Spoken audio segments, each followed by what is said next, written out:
ಗೋಕಾಕ್ ಜಲಪಾತದಲ್ಲಿ ಪ್ರವಾಸಿಗರು ಹುಚ್ಚಾಟ ಮೆರಿತಾ ಇದ್ದಾರೆ. ಅಪಾಯದಲ್ಲಿ ನೀರು ಧುಮ್ಮಿಕ್ತಾ ಇದ್ರು ಕೂಡ ಸೆಲ್ಫಿ ಗೀಳು ಇವರನ್ನ ಈ ರೀತಿಯಾಗಿ ವರ್ತನೆ ಮಾಡುವಂತೆ ಮಾಡ್ತಾ ಇದೆ. ನೋಡಿ, ಬೆಳಗಾವಿಯಲ್ಲಿ ಭೋರ್ ಕರಿತಾ ಇದೆ ಗೋಕಾಕ್ ಜಲಪಾತ. ಧಾರಾಕಾರವಾಗಿ ಮಳೆ ಆಗ್ತಾ ಇರೋದ್ರಿಂದ ಎಲ್ಲಾ ಜಲಪಾತಗಳು ಈಗಾಗ್ಲೇನೆ ತುಂಬಿ ತುಳುಕ್ತಾ ಇದೆ. ಸೊ ಇದನ್ನು ನೋಡೋದು ಖುಷಿ, ಆನಂದಿಸೋದು ಕೂಡ ಖುಷಿನೇ. ಆದ್ರೆ ಜೀವಕ್ಕೆ ಸಂಚಕಾರವನ್ನು ತಂದ್ಕೊಳ್ಬಾರ್ದು. ಬಂಡೆಗಲ್ಲುಗಳ ಮೇಲೆ ಕುಳಿತು ಊಟ ಮಾಡ್ತಾ ಇದ್ದಾರೆ ಪ್ರವಾಸಿಗರು. ಜಲಪಾತಕ್ಕೆ ಭದ್ರತೆ ಒದಗಿಸದೆ ಪೊಲೀಸರು ದಿವ್ಯ ನಿರ್ಲಕ್ಷ್ಯ ವಹಿಸ್ತಾ ಇದ್ದಾರೆ. ಮಹಿಳೆಯರು, ಮಕ್ಕಳು ಸೇರಿ ಜಲಪಾತದ ತುದಿಯಲ್ಲಿ ಕೂತು ಸೆಲ್ಫಿಗೆ ಅಂತ ಮುಗಿಬಿದ್ದು ಹುಚ್ಚಾಟ ಮೆರಿತಾ ಇದ್ದಾರೆ. ಸೊ ಹಾಗಾಗಿ ತಕ್ಷಣಕ್ಕೆ ಜಿಲ್ಲಾಡಳಿತ ಎಚ್ಚೆತ್ಕೊಳ್ಬೇಕು. ಎಲ್ಲೆಲ್ಲಿ ಪ್ರವಾಸಿ ತಾಣಗಳಿದೆಯೋ, ಎಲ್ಲೆಲ್ಲಿ ನದಿ, ಸಮುದ್ರ, ಈ ತರ ಫಾಲ್ಸ್ಗಳು ಇದ್ದಾವೋ ಅಲ್ಲೆಲ್ಲ ಸಾಕಷ್ಟು ಅಲರ್ಟ್ ಆಗ್ಬೇಕಾಗತ್ತೆ. ನೀವು ದೃಶ್ಯದಲ್ಲಿ ಗಮನಿಸ್ತಾ ಇದ್ದೀರಾ ನೀರು ಹೇಗೆ ಹರಿದು ಬರ್ತಾ ಇದೆ ಅಂತ. ಪ್ರವಾಸಿಗರು ಅಲ್ಲೇ ಯಾವ ರೀತಿಯಾಗಿ ಸೆಲ್ಫಿಗಾಗಿ ಒಬ್ಬರ ಆದ್ಮೇಲೆ ಒಬ್ರು ಕ್ಯೂನಲ್ಲಿ ನಿಂತಿದ್ದಾರೆ ಅನ್ನೋದು ನೀವು ಗಮನಿಸ್ತಾ ಇರ್ಬೋದು. ಸ್ವಲ್ಪ ಯಾಮಾರಿದ್ರು, ಕಾಲ್ ಜಾರಿದ್ರು ಕೂಡ, ಮೈ ಮರೆತ್ರು ಕೂಡ ಬಿದ್ದು ಹೋಗ್ತಾರೆ.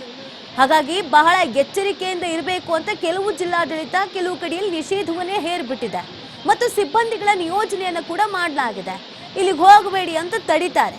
ಆದ್ರೆ ಇದು ಬೆಳಗಾವಿಯಲ್ಲಿ ಆ ಥರ ಆಗ್ತಾ ಇಲ್ಲ. ನಿರ್ಲಕ್ಷ್ಯವನ್ನು ವಹಿಸ್ತಾ ಇದ್ದಾರೆ ಸಿಬ್ಬಂದಿ. ಹಾಗಿದ್ರೆ ಇದು ಸಿಬ್ಬಂದಿಗಳ ಗಮನಕ್ಕೆ ಬರ್ತಾ ಇಲ್ವಾ, ಅಥವಾ ಏನ್ ಬೇಕಾದ್ರೂ ಆಗ್ಲಿ ಅಂತ ಅವ್ರ ಪಾಡಿಗೆ ಅವ್ರು ಇದ್ದಾರೆ? ಭದ್ರತಾ ಸಿಬ್ಬಂದಿ ಎಲ್ಲಿ ಹೋದ್ರು ಅದು ಪ್ರಶ್ನೆ ಆಗಿರೋದು. ಹೌದು, ಈಗ ಪ್ರಕೃತಿ ತುಂಬಾ ಅದ್ಭುತವಾಗಿರುತ್ತೆ. ಪ್ರಕೃತಿಯನ್ನ ನಾವು ನೋಡಬೇಕು ಅಂತ ಅನ್ಸುತ್ತೆ, ತಲ್ಲೀನರಾಗಬೇಕು ಅಂತ ಅನ್ಸುತ್ತೆ. ಹಂಗಂತ ಜೀವ ಹೋಗೋ ಪರಿಸ್ಥಿತಿ ಇದ್ರೂ ಕೂಡ ಸೆಲ್ಫಿ ಬಿಡಲ್ವಲ್ಲ, ಇದು ಹುಚ್ಚಾಟ ಅಂತ ಹೇಳ್ತಾರೆ.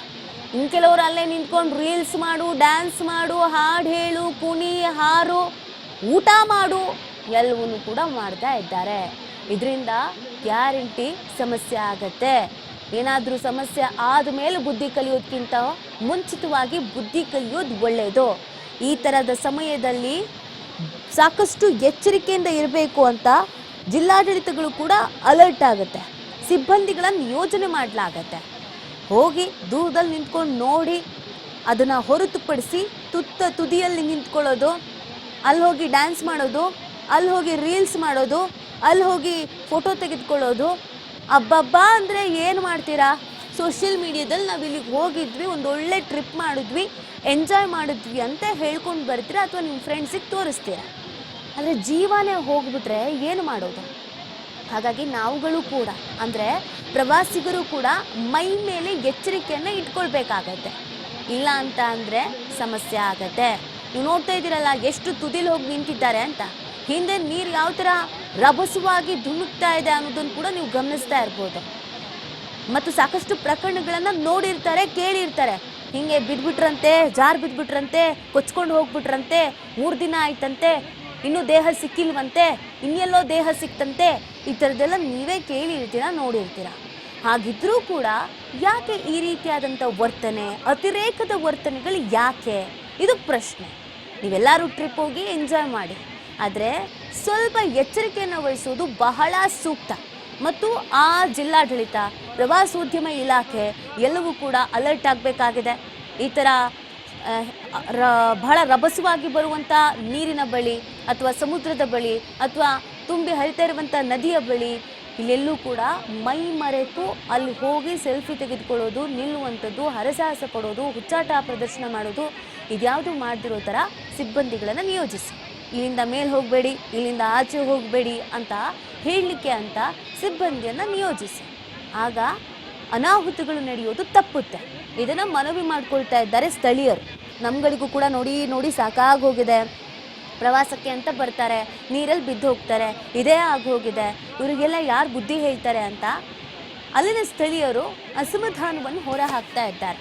ಆದಷ್ಟು ಬೇಗ ಎಚ್ಚೆತ್ತುಕೊಳ್ಬೇಕು ಸಂಬಂಧಪಟ್ಟಂಥ ಇಲಾಖೆಗಳು, ಮತ್ತು ಇದಕ್ಕೆ ಸಂಬಂಧಪಟ್ಟಂತೆ ಸಿಬ್ಬಂದಿಯನ್ನು ನಿಯೋಜಿಸಬೇಕು.